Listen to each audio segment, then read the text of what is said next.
Hi hello friends, എല്ലാ കൂട്ടുകാർക്കും പുതിയൊരു പ്രൊമോയിലേക്ക് സ്വാഗതം. അങ്ങനെ നമ്മുടെ സരയുവിനോട് ആ ഒരു സത്യം വെളിപ്പെടുത്തുകയാണ്. കൂട്ടുകാരി വന്നിട്ട് പറയുന്നുണ്ട്, എന്തായാലും ആ പെൺകുട്ടിക്ക് സമാധാനിക്കാം, ആ പെൺകുട്ടിയുടെ അച്ഛൻ മാറിയിട്ടൊന്നുമില്ല, അച്ഛൻ അത് തന്നെയാണ് എന്ന് പറയുമ്പോൾ സരയുവിന് ഒരുപാട് സന്തോഷമാവാണ്. സരയുടെ മുഖത്ത് പുഞ്ചിരിയൊക്കെ വരുന്നുണ്ട്.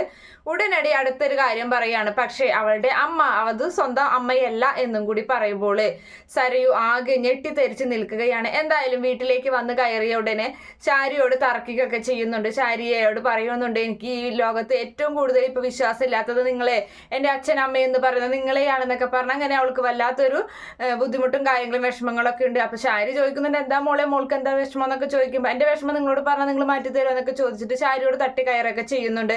പിന്നീട് കാണിക്കുന്നത് നമ്മുടെ പ്രകാശിനെയാണ്.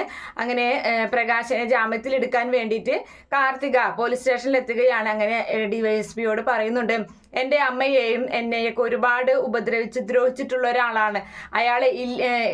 അയാളെ കൊല്ലണം എന്ന് തന്നെയാണ് എൻ്റെ ആവശ്യം. പക്ഷേ അയാൾക്ക് ഇതിനേക്കാളും വലിയൊരു വിരുന്ന് ഞങ്ങൾ ഒരുക്കി വെച്ചിട്ടുണ്ട്. അതുകൊണ്ട് ഇപ്പം തൽക്കാലം വിട്ടു തരണം.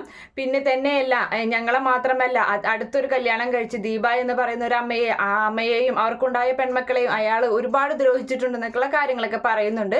അതിനുശേഷമാണെങ്കിൽ കാർത്തിക പ്രകാശിനെ കാണാൻ സെല്ലിലേക്ക് ചെല്ലുകയാണ്. അപ്പോൾ ആ സമയത്ത് പ്രകാശം പറയാണ്, മോളെ എന്നോട് ക്ഷമിക്കണം, ഞാൻ തെറ്റിദ്ധരിച്ചതാണ്. മോളുടെ കൂടെ ആ സ്ത്രീയെ കണ്ടപ്പോൾ അത് മോളുടെ അമ്മയാണെന്ന് തെറ്റിദ്ധരിച്ചു. ആ ബാലണ്ണനാണ് എല്ലാത്തിനും കാരണം. ബാലണ്ണനാണ് എന്നോട് പറഞ്ഞത് അത് ലക്ഷ്മിയാണെന്നുള്ള പേരൊക്കെ എന്നോട് പറഞ്ഞത്, അയാളാണ് എന്നെ ഇങ്ങനെയൊക്കെ കുരുക്കിയത് എന്നൊക്കെ കൂടി ഇങ്ങനെ കാർത്തികയോട് പറയുന്നുണ്ട് പ്രകാശൻ. അങ്ങനെ പ്രകാശൻ എന്തായാലും നല്ല അടിയൊക്കെ കൊടുത്തതിന് ശേഷമൊക്കെ തന്നെയാണ് ജാമ്യത്തിലെടുക്കാൻ കാർത്തിക പോകുന്നതും ജാമ്യത്തിൽ ഇറക്കി കൊണ്ടുവരുന്നതും കാർത്തിക. അങ്ങനെയൊക്കെ ഒരു ഭാഗമാണ് എന്തായാലും നാളത്തെ പ്രൊമോ ആയിട്ട് വന്നിട്ടുള്ളത്. Okay friends, bye, thank U.